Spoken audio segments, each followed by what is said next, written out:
We play. We fight. We conquer. Welcome back to the Freak Show. I am your host, Bumpy McSquiggums. We're continuing with our first look miniseries, whatever this is. Closed beta coverage? I don't know.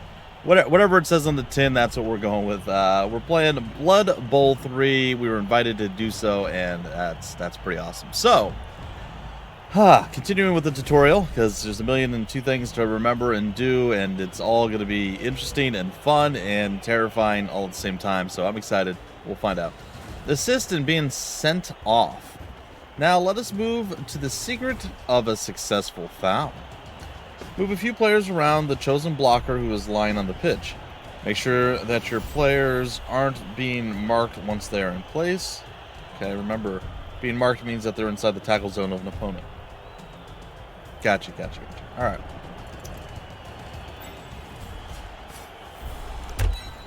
Gotcha.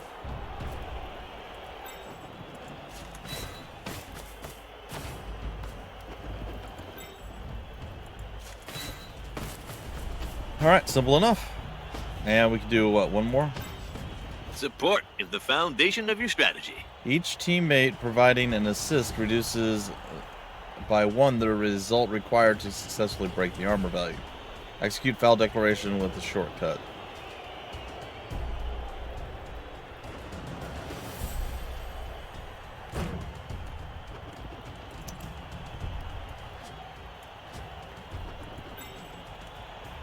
Alright, foul activation. Sorry. I keep right clicking and I do not intend to do so. Support is the foundation of your strategy. Okay. Yep. Let's go.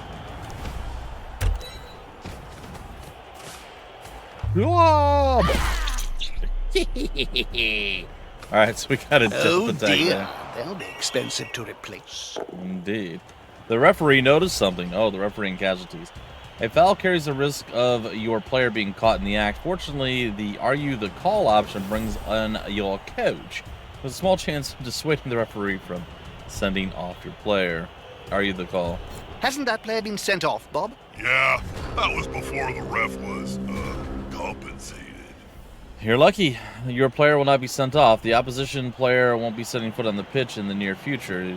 Your foul action broke his armor value, and the injury roll led to a casualty roll, meaning serious injury for the opposing player. You can see the results in the log or press L. Yep, got it.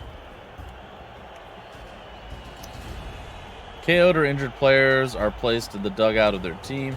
A player who was KO'd has a 50% chance of recovering at the start of each new drive, and if successful, he can be placed back on the pitch during the setup phase. Okay.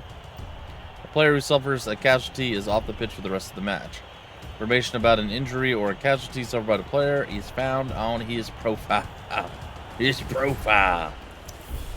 Alright, sweet. Next challenge! Now, that's important. Alright, let us move the match forward to encounter a new situation. You have the opportunity to score a touchdown. Select your thrower and plan a pass declaration using the "for" shortcut. Alright, next open the action wheel to the indicated teammate and press the pass action. The success of the pass action is determined by the PA of the character. Okay. I'm sorry, the PA characteristic of your thrower. His profile tells you that he has a PA of +2, meaning success with a roll of 2 or more with 1d6. Execute the pass declaration. So the lower the number, the better it is, it seems. Alright. Great pass. But can they capitalize? Great pass, but can they capitalize? Probably. Maybe. I'm not sure. There are different types of pass that depend on the distance between your thrower and his target. The further the target, the greater penalty added to the PA test of your thrower. If the test is successful, the ball goes directly to the targeted square. Otherwise, the ball deviates or simply falls from the thrower's hands in the case of a total failure, or as a result of a 1 dice roll. The catch test is based on the agility of the player. Each opponent adjacent to the player who is attempting to catch adds a penalty of 1 to the catch test. Okay. Interesting.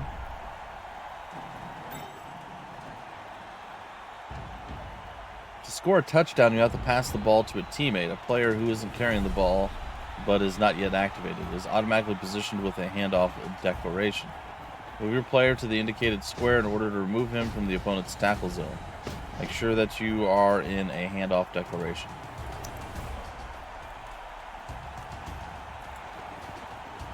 So move him to here. Great movement. Greased balls would struggle to dodge through that defensive lineup. The handoff action allows you to pass the ball directly into the hands of an adjacent player. The action does not require a dice roll on the pass. Only the player receiving the ball must undergo a catch test against his agility. Plan a handoff by clicking on your player. Use the action wheel. All right. Okay. You gotta calculate the risks for each action. Your receiving player is close to the opposition end zone. Confirm the movement in order to score a touchdown. Go. We did it. Touchdown! Touchdown. We did it. We did it. We did it. We did it. We did it. One of us. One of us. One of us. One of us. Right. Look at our beautiful cheerleaders, ladies and gentlemen. That's right. We got all the puns in the world right here.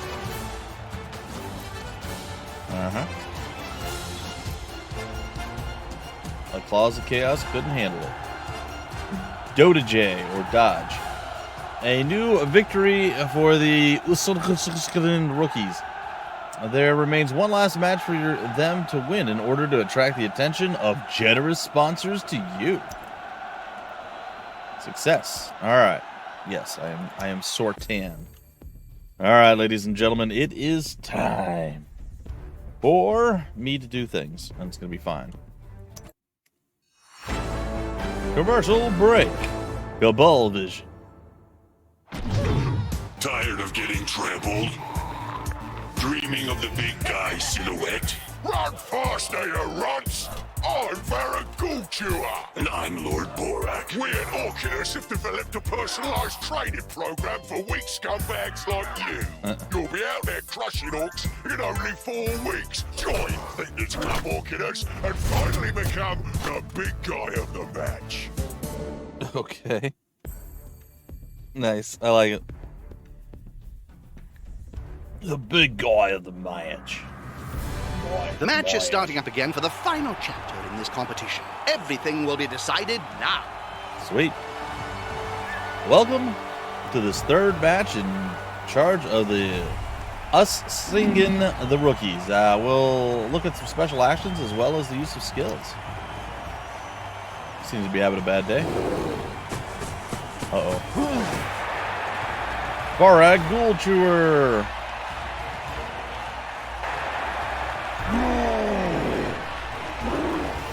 All right, buddy. And Varag is walking onto the pitch to attack the opposing team's players. Well, it's either that or beat up his own players. Proving that he can be magnanimous when he wants. All right, we'll start by taking a new look at the blitz. Using the designated player to perform a blitz declaration on the target opponent. All right, blitz activation. And I guess block. All right, let's go. They've got the advantage, Oh, but there is no no. sure thing in Blood Bowl. Typical case of bad luck. Yep. Fortunately, you possess a team reroll that allows you to reroll all of your dice.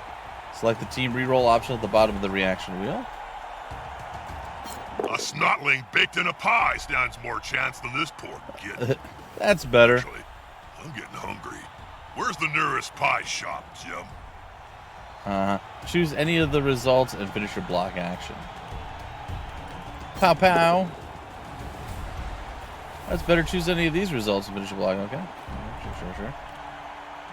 So we're gonna follow it up. The Gouged Eye, a team written in the legend of Blood Bowl. And it was proved that it's not so much about passing the ball or scoring touchdowns as it is about disabling the opposition or killing them, or both. Yeah. Team rerolls can be used by all members of your team. They allow you to reroll the dice of an action whose result doesn't suit you. Kicking the muddy butts of a bunch of orcs ain't so bad. Not bad at all, in fact. Select this other player and plan a block action on the microbe standing next to him. Sure, is that you? I guess so. The strength difference will give you a significant advantage. So click on him. Do a block. My strength is 3. Ghoul Chewer is almost part of Blood Bowl royalty. Let me think now. He's been with the gouged eye since 2475. The teammates of the target offer no assist, even though your player is in their tackle zone. This is because a player being marked by at least one other opponent cannot offer assist during a block or foul action. So since he's marking both of these, okay, that's interesting. I should probably say something meaningful to all our Cabal Vision viewers. All I can think of is splat. Not a good roll of the old dice. Fortunately, you could use as many team rerolls as you want per turn. Use your second team reroll. That's what they signed up for, am I right? Now choose the stumble result.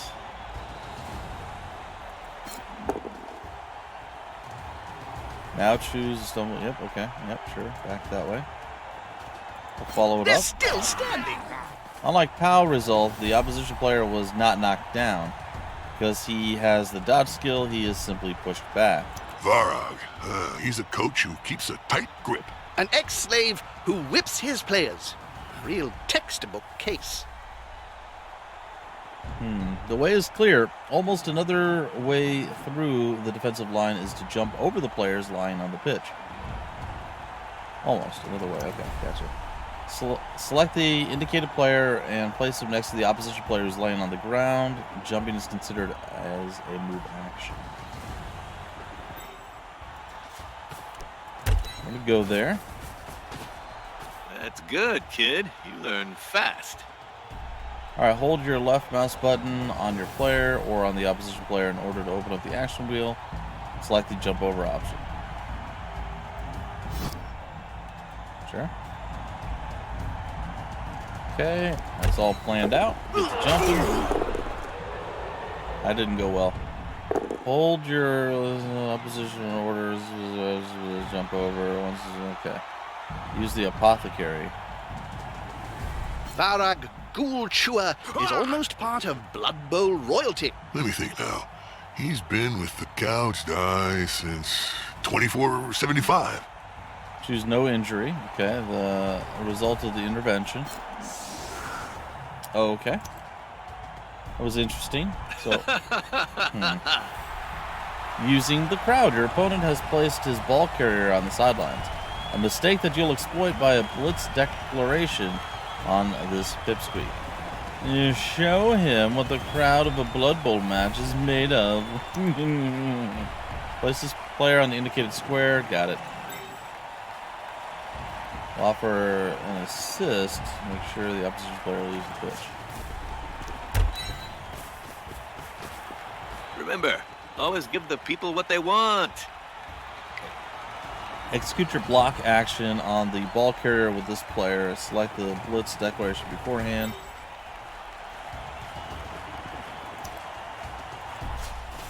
Okay. Scooch on over. Oops. Apparently something Remember, did not go right. Always give the people what they want. Plan a blitz.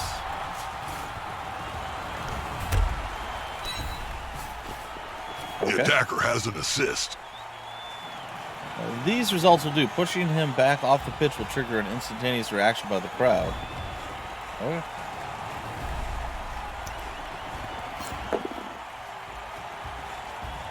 Pushback, but not over. Oh no. Oh god. When a player is pushed into the crowd, an injury roll is automatically made against him before he's placed in the reserves box. When the Ghoul Chewer has replaced Lord Borak as the Orchidas spokesman. Do you think our star holds it against him? If he does, he better have a towel handy. When the ball leaves the pitch following a pass, a bounce, or when the ball carrier is pushed back off the pitch, the spectators pass the ball to each other until it lands on the pitch again. Or in fact, did it go? You seem to like Varak Ghoul Chewer, Bob. I respect him, that's all. Him and me, we knew another time. Are you friends? He's an orc. Is that a yes or a no? Ah, there it is. Your player's entangled in tackle zones. Select him with your left click and then move him onto the square containing the ball. There is no penalty when a player leaves the tackle zone of several opponents. However, there would have been if he tried to enter a tackle zone by performing a dodge. What?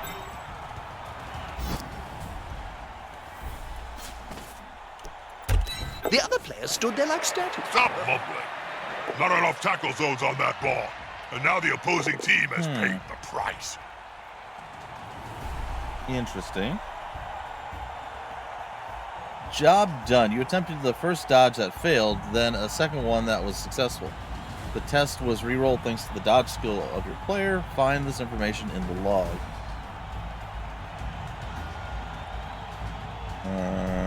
Move, dodge, failure. Uses the dodge skill, dodge success. It was the same dodge amount. That's weird. Should a reroll fail for whatever reason, it is not possible to try a new reroll for that action. Okay. Your player has picked up the ball. He just has to continue moving to get the downed touchedness. Yeah. Go, go, go, go. 83. Go! The ball is in the end zone, and according to Knuckles' sacred text, we have a touchdown! We've got a touch-up. Dance, my beauties, dance. Oh, behave. Sorry, I had to. Had to make some sort of B pun. I was trying to be funny. Yes, that's what I want to see. Yeah, that's what. Okay. Victor, you're now familiar with the basics of Blood Bowl. I've got nothing left to teach you, so you must discover the rest for yourself. Hang in there. Hang on in there, and glory will be yours. All right. Back to the main menu. I am ready. Cabal Vision. Breaking news. We've just heard that the Usingen rookies have been thrown out for taking probability-altering substances. The NAF declared that the young team will not be allowed to continue in the Clash of Sponsors competition. Apparently, they were caught red-handed dipping into the D6 bag. Blood samples taken by the sports doctors confirm the presence of illegal substances. If they'd read Lord Borak's official biography, they'd know how to avoid this kind of thing. Bribery. Rufus Bottomfoot, the team's agent, was quick to stress his confidence in his coach. We're going to rebuild our team and continue the clash of sponsors. After all, it's only the players that were suspended, and they're expendable. It's reassuring to see that these talented, caring leaders of men have the know-how to get back on their feet after such a chaotic start. Okay. Now what happens? Okay, so the tutorial is there. Now we could probably do a friendly match.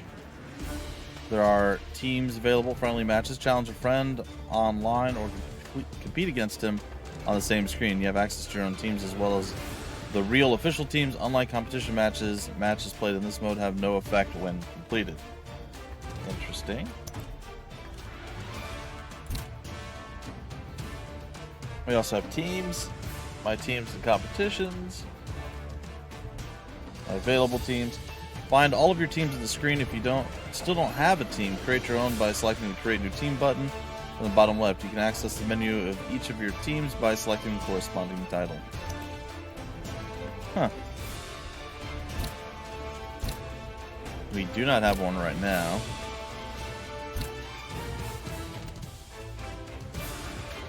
We do a quick online match. There's no way to play against... you can play against the AI there. There's hot seat, and then there's online. So that's kind of neat. And I'm assuming down the line there will be a full campaign, or it looks like at least several campaigns, possibly 6.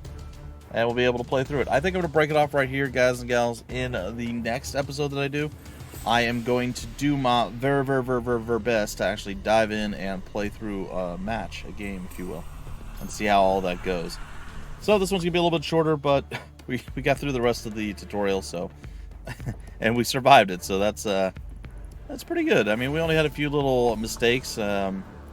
Certain things they want us to do in certain order, and it's like, oh, click here, move here. No, not this time. Now you just want me to click on the person, but this time you want me to right click or left click and hold and do it. And like I said, there's I won't say a little bit of inconsistency, but like it's like you do this way, it shows us how to do it. Then you go try it the same way the second time, it wasn't really the same thing, according to the the tutorial. Even though it was still the same action, just like one extra step or one less step or whatever the case is. So either way, folks, I'm still having fun with this. I think I have a little bit of a better grasp. I still know RNG is going to crush my soul, but I have a little bit of a better grasp of the things that I need to do. So we'll see how it goes in a real game in the very next episode. Until then, I've been your host, Bumpy McSquigums. Thank you so much for stopping by the Freak Show. We play, we fight, we conquer.